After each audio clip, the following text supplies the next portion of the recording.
Coming up on the final GCN Racing News Show of 2021, who really is the better rider, Wout van Aert or Mathieu van der Poel? It might seem impossible to separate them, but Cillian thinks he's managed it through numbers. I'll also take a look ahead to what's coming up this week and in 2022 on GCN+.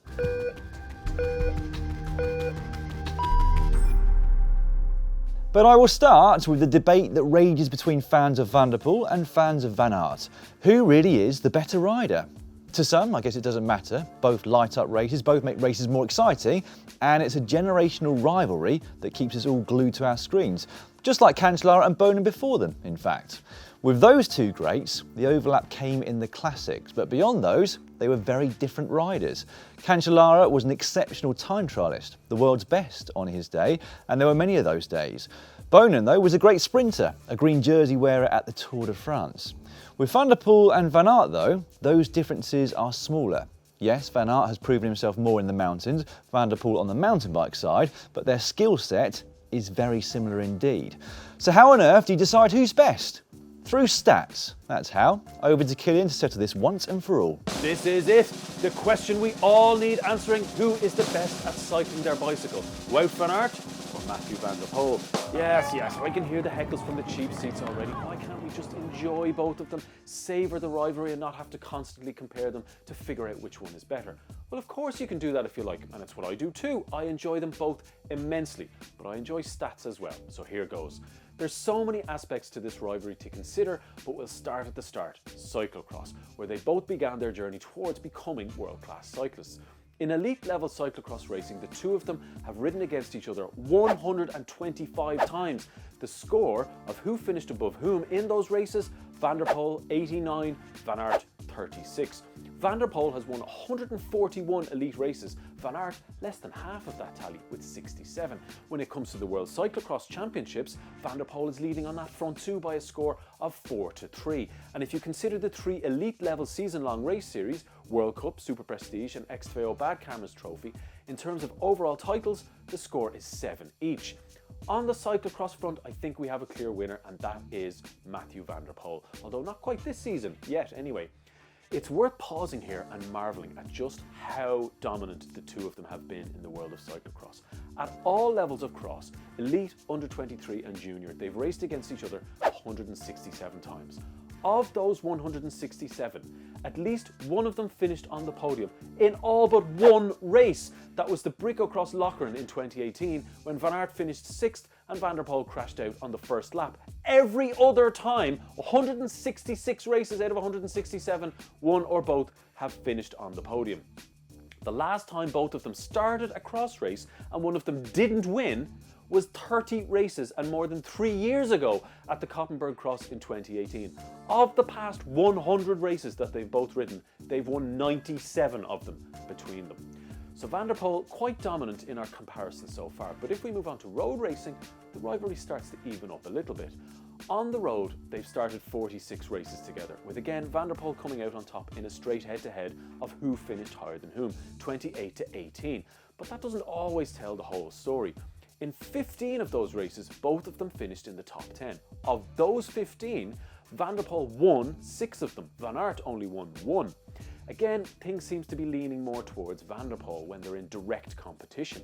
Total wins on the road, Van der Poel has won 35, Van Aert 31. World Tour wins, Van Aert leads 15-13, although Van Aert has raced nearly double the number of World Tour race days as Van der Poel so far, 99-51. With monuments, it's equals pequals on 1 each. Wout van Aert winning Milan-San Remo in 2020 and Van der Poel pipping Van Aert to the line at the Tour of Flanders later that same year. They've both won an Amstel Gold and a Strade Bianchi, while Van der Poel has a Dwarfs Tour of Vlaanderen to Van Aert's Ghent-Wevelgem. Grand Tours are where Van Aert takes over, sort of. He's ridden 3 Tours de France now to Van der Poel's 1. Well, to Van der Poel's half of 1. Remember, he controversially withdrew from the Tour earlier this year to focus on the Olympics. And I suppose it's only fair to say that Van Aert only managed half of the 2019 Tour when he crashed out while looking likely to challenge for the win in the time trial to Poel. So it's 2.5 Tours de France to half of a Tour de France. And in those, Van Aert has won 6 stages plus a team time trial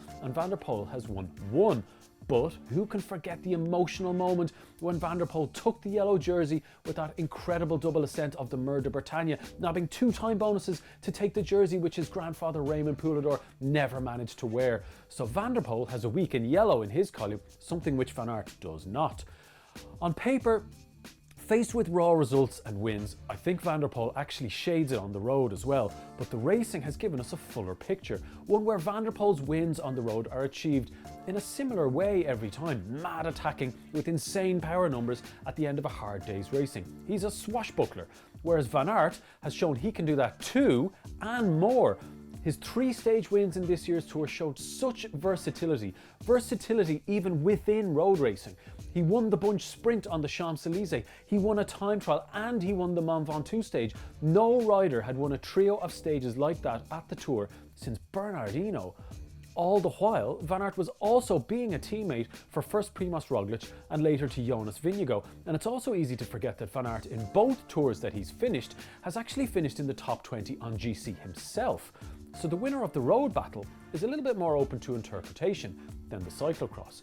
But Van der Poel has a third arrow in his quiver, something with which Van Aert does not even dabble: mountain biking. Van der Poel regularly competes and wins top-level cross-country mountain bike events. He's won 13 UCI World Cup events. He was European champion in 2019 and he was the favourite for the Olympic gold medal in Tokyo before he cycled into fresh air when he didn't realise a ramp had been removed and he injured his back and was out of the race. So does that extra discipline, mountain biking, push Van der Poel over the line of deciding who is the best? Well, hang on, if we're giving Van der Poel mountain biking, should we not give Van Aert time trialling?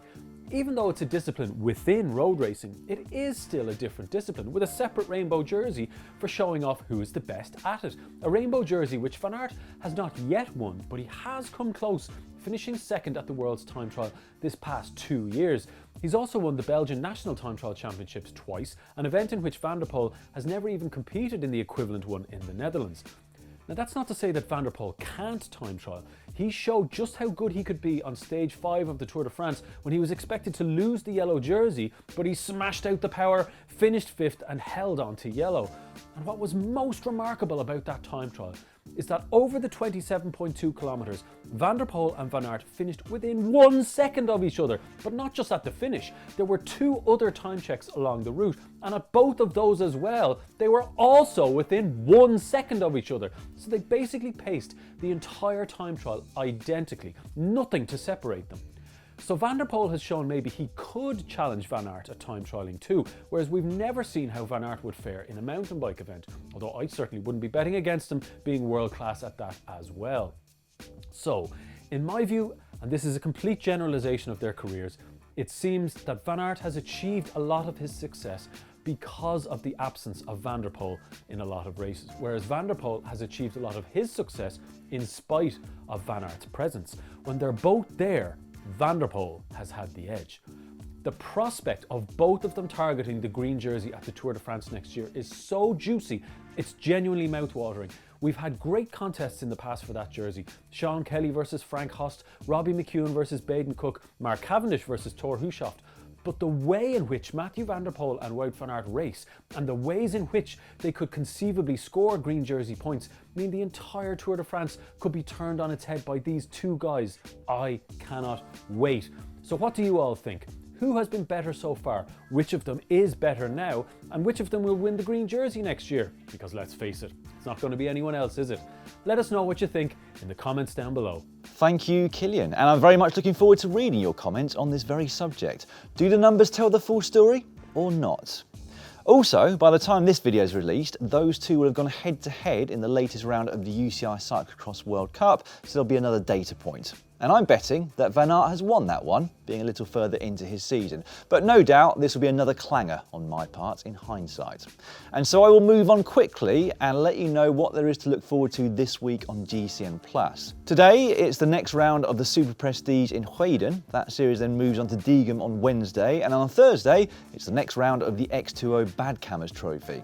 That series continues on New Year's Day in Baal, and then on Sunday it's the 13th round of the UCI Cyclo-cross World Cup in Hulst. so a busy time of year if you're a cyclo-cross racer.